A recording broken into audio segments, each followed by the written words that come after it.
el doctor en economía y consultor económico Nadine Argañarás, que está en línea. ¿Qué tal, Nadine? ¿Cómo te va? ¿Qué tal, Mariano? Buen día. Muy buen Bien, un día. gusto. Igualmente, bueno, ¿hubo una reducción en la coparticipación a las provincias en este momento? ¿Se sabe cuál es el motivo? Sí, en el mes de mayo hubo una caída, como la que vos mencionabas. Eso ha hecho que si tomas enero-mayo, estén con una suba del 2,5% real. Venían con una suba mayor hasta abril. Bueno, esa dinámica que vos contaste hace que, si bien siguen en terreno positivo, bajó al 2,5% real. Sé que esta sería la situación en lo que va del año. Sí, hay un motivo concreto. A ver, perdón, a ver si entendí Sí, bien. La baja del 23% promedio es en términos reales o en términos sí, sí. nominales? ¿Eh? No, no, en términos reales, es Reales. un 23% descontada la inflación. Descontar la Eh, inflación de mayo a mayo. de mayo a mayo, Ujú. nosotros supusimos una inflación del 2,1% para mayo, para hacer el cálculo, pero bueno, si la inflación es 2 o es 2,2, digamos, no hay un cambio relevante en el número, ¿no es cierto? Ujú. Esa es la caída real. Cuando vos tomas la variación real de enero a mayo, o sea, el acumulado, cómo viene la historia completa del año, bueno, ahí estás un 2,5% arriba del año pasado. O sea, en el cuatrimestre, digamos, el cuatrimestre o los primeros Los cinco primeros meses. 5 meses, 5 meses. claro. Entonces, ¿qué pasa? Tuviste una gran caída en mayo. Bueno, cuando uno busca la explicación, bueno, está explicada básicamente en la recaudación del impuesto a las ganancias. Ajá. Qué pasó con esto, digamos? El año pasado, en mayo del 24, a raíz del impacto de la devaluación de diciembre del 23 sobre los activos dolarizados, o sea, si vos tenías un bono en dólares, ¿no es cierto?, ese bono pasado a peso prácticamente duplicó su valor, ¿sí? Ujú. A raíz de la devaluación, bueno, por esa diferencia se tributa ganancia.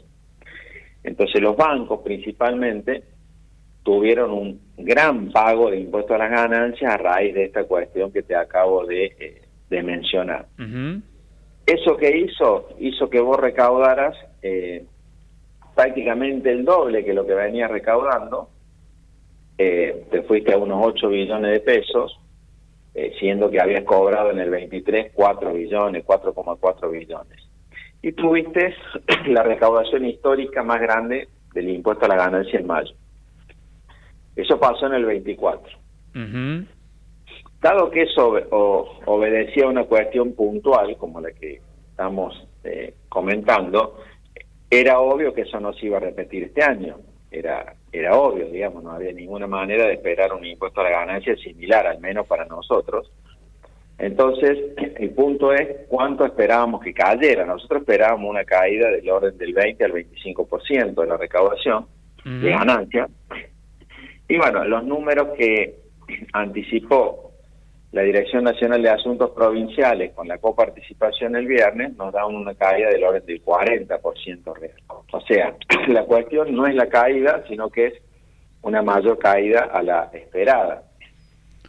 Dio Y bueno, una caída del 40% en ganancias en mayo. exactamente, solamente en la recaudación de ganancias, cuando nosotros esperábamos una caída menor, Del digamos, en 25, función 20-25. del 20-25% real. Y este Eh, 40% en ganancias, ¿está computado en esta caída de la coparticipación del 23%? Claro, eso es lo que lo Ah, explica. claro, Eso es lo que claro. lo explica porque, digamos, la coparticipación se nutre básicamente de impuestos a la ganancia y de IVA. Ujú, bien. Entonces, ¿qué pasa? No es factible, hoy a lo mejor AFIP en su presentación, porque hoy AFIP ARCA, perdón, va a presentar la recaudación de mayo, y ahí ARCA, ¿no es cierto?, hace alguna descripción puntual de cada impuesto. Bueno, habrá que ver si ARCA da un detalle del comportamiento, los factores que lo explican, digamos. Claro, exacto. Una cuestión que seguramente explica una parte de esta historia tiene que ver con el ajuste por inflación de quebrantos impositivos. ¿Qué quiere decir esto? Que quien tenía un quebranto impositivo, a la hora de pagar ganancia, digamos en mayo, hacía uso de ese quebranto, ¿no es cierto? Pues traigo un quebranto, bueno, me toca pagar tanto, menos el quebranto es la diferencia. Ujú. Y ahí hubo una discusión respecto a si se tomaba el quebranto a valor histórico o se lo actualizaba por inflación. Hubo una duda, ahí hubo discrepancias. Entonces es factible que algunos contribuyentes, muchos, varios, no tengo el número, no tengo idea de eso, pero que hayan ajustado por inflación el quebranto y por ende eso haya impactado en la recaudación de mayo de ganancias. Claro, exacto. De hecho entiendo que Arca está invitando a contribuyentes a que se sumen a un plan de pagos por esta cuestión. Ujú. Entonces, lo que te quiero decir con esto es que parte de esta cuestión de ganancias puede terminar siendo algo que no es una cosa que se perdió, sino que tal vez, digamos, se recupere en cuotas, digamos, pero simplemente estoy haciendo mención a esto, pero lo que no puedo aseverar es que toda esa diferencia entre el 40 y el 20-25 le explica esto, ¿sí? Claro, claro. Pero bueno, y además hay un tema, me parece, Nadine, que este año el vencimiento de la declaración jurada de ganancias es en junio. ¿Puede ser que en junio se recupere la recaudación en ganancias? No, o sea, ganancia se va pagando todos los meses en función de cuándo las empresas cierran balance. El mes más grande, más importante es mayo, porque ahí pagan las empresas que cerraron balance en diciembre. Ujú, Y bien. después seguir teniendo a lo largo del año los saldos de las que van cerrando en otros meses. Claro, bien. Lo que sí es importante... ¿Y en junio cómo podría venir la recaudación entonces?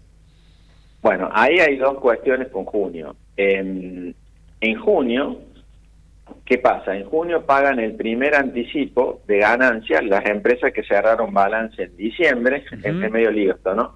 Y que pagaron su saldo en mayo.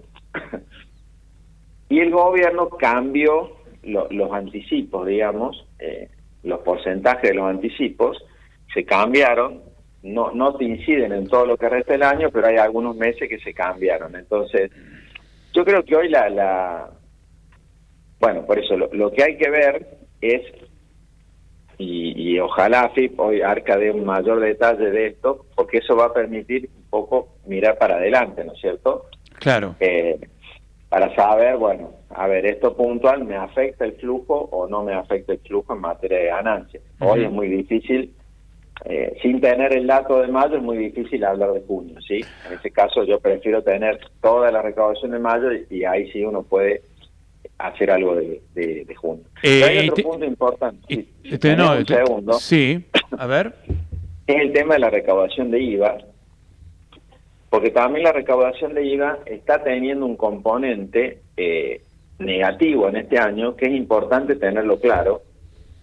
Allá por el año 23 se suspendieron exenciones que tenían ciertas empresas de pagar las percepciones de IVA al momento de importar un bien, de importar un insumo. ¿Sí? Se suspendió eso. ¿Eso qué hizo? Eso generó un aumento de la recaudación de IVA. Pero que en el fondo no es un aumento real de la recaudación, sino que era un anticipo de recaudación de IVA. Porque las empresas cuando fueran tomando ese crédito fiscal contra el débito, cuando van vendiendo, lo iban a consumir. Eso se suspendió. Entonces generó un aumento de recaudación de IVA. Y este año el gobierno dio de baja eso. Con lo cual, este año las empresas que tienen saldos a favor van a poder seguir evitando pagar esa percepción a la hora de importar. Entonces, este año vos vas a tener una recaudación menor de IVA debido a esa cuestión, que no tiene que ver con el nivel de consumo, sino que tiene que ver con que un anticipo que hiciste recaudación de IVA, bueno, si te lo recuperas, digamos, va a implicar lo que va a quedar en el contribuyente va a ser una menor recaudación de IVA nacional. Y eso también te está incidiendo en la recaudación y por ende en la coparticipación. Y ahora es importante destacar eso. Bien, sí. bien. Ahora, con esta baja de coparticipación del 23%, ¿qué hacen? ¿Cómo pueden reaccionar las provincias para poder solventar sus cuentas públicas, ¿no? Con más impuestos provinciales, municipales, van a hacer un reclamo al gobierno nacional para que haya más fondos. ¿Cómo cubren este agujero? Bueno, ese es un punto, como te decía, o sea, es un agujero en parte totalmente esperado. Bueno, yo creo que las provincias ahora lo que debieron tener es digamos, un flujo de la recaudación que espera el gobierno en función, ¿no es cierto?, de estas cuestiones que estamos hablando, que son importantes, pero que es muy difícil ponerle un número si uno no cuenta con toda la información detallada, para poder prever, ¿no es cierto?, cómo sigue lo que resta del año. Claro. Porque esto obviamente te puede generar incertidumbre, porque de repente te cayó más ganancia, y decís, bueno, ¿y esto cómo va a impactar en lo que viene? Concretamente en los anticipos. Porque cuando uno paga ganancia, ¿no es cierto?, si yo pago 100... a mí me toca, por ejemplo, pagar ganancias de personas humanas responsables de inscripto ahora en junio. Yo voy a pagar ahora mi saldo de todo el año 2024. Claro. Y yo después ya empiezo a pagar anticipos. Mis anticipos van a estar en línea con la ganancia que yo declaré, y por lo cual yo pagué, ¿sí? Exacto, claro. Entonces, si cae lo que se esperaba de eso, bueno, genera una incertidumbre, una inquietud respecto a los anticipos. Y eso creo que es ahora lo que... sería muy bueno que se clarifique ese flujo, esa proyección, ¿no es cierto?, para que no pueda, para que evitar complicaciones. Se entiende. Ahora te hago una preguntita, Nadine. Sí. Con el plan colchón, el gobierno dice no, va a aumentar la recaudación porque van a entrar dólares y con esos dólares van a comprar bienes, bienes durables, etcétera. Se va a recaudar más por IVA, más por ganancias, porque la gente que reciba un movimiento económico tiene que seguramente registrar una mayor venta para el ejercicio 2025. Ahora, ¿no puede haber digamos, un doble efecto de que mucha gente, como vos decías, los responsables inscriptos, ¿no? Ya sea personas o empresas, digan, bueno, si ahora se puede negrear hasta 50 millones de pesos por mes, dejo de facturar 25 millones y bueno, facturo 20 solamente, por ejemplo, ¿no? Y entro los 25 millones por el concepto de plan colchón. ¿No puede ocurrir eso? ¿Un desaliento a la facturación, a la economía formal? Bueno, es muy difícil, digamos, poder dar una aseveración respecto a eso, ¿no es cierto? Porque, digamos, si la persona que se inscriba en el tema de simplificado de ganancias, se lo va a controlar por su facturación, o sea, tendría que seguir facturando lo que tiene que facturar, digamos, no pasarse la economía en negro. Yo a priori esperaría que ese efecto sea un efecto mínimo, y lo que puede pasar, ¿no es cierto?, si realmente quien tiene dinero no declarado y quiere hacer uso de eso y percibe que su riesgo realmente bajó o se eliminó, y decide usar eso y lo hace, ¿no es cierto?, comprando un bien que tributa, existe esa vía, ¿no es cierto?, de que pueda haber una mayor base imponible y por ende una mayor recaudación de los tributos más típicos de Argentina, como IVA, como ingreso bruto de provincia, como las tasas municipales. Pero bueno, habrá que ver, Mariano, cómo termina todo este proceso, o sea, cómo termina siendo lo que yo no he leído, por ejemplo, si ya se publicó el detalle de cómo va a ser el régimen simplificado. No, a partir de ayer, simplemente sí vi la resolución por la cual vos te adherís, cómo te tenés que adherir, pero no vi el detalle del régimen simplificado. Es que el régimen simplificado tiene que pasar por el Congreso, todavía no se anunció nada de eso. Y es un cambio impositivo. El resto de cambios legales, ¿no es cierto?, que vayan al Congreso para ver cómo termina todo y a partir de ahí se va a poder tener una idea más concreta, ¿no es cierto?, de cómo funciona. De las implicancias que puede tener, digamos, en la economía, en todos estos efectos que se esperan que sean de una manera, bueno, con todo eso uno va a poder determinar si va a tener un efecto y en ese caso de qué magnitud puede ser. Así es. Nadine, te mando un abrazo, gracias por esclarecernos todo esto y bueno, muy bueno todo el informe. Abrazo grande. Bueno, Mariano, que tengas buen día, un abrazo, hasta luego. Nadine Argañarás, director de Economía, doctor en Economía, además es el titular del Instituto Argentino de Análisis Fiscal, IARAF. Pasaba por unas cuantas verdades.